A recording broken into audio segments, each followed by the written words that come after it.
अस्सलामुअलैकुम प्यारे बच्चों, उम्मीद करती हूँ कि आप सब खैरियत से होंगे।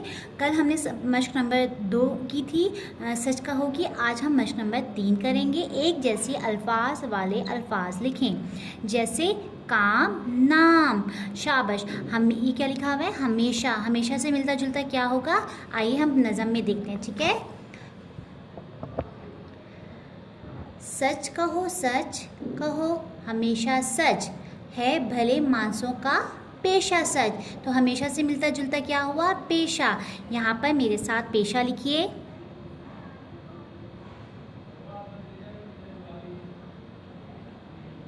पेशा। आदत, यहाँ पर आदत का क्या होगा? आदत से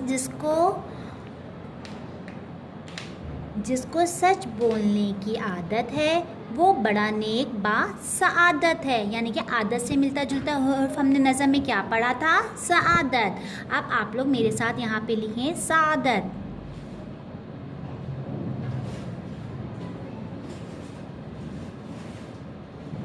सादत। ओके, ये 3 अल्फाज आप लोग मिलते खुद से मुकम्मल करेंगे। अल्लाह हाफ़िज़।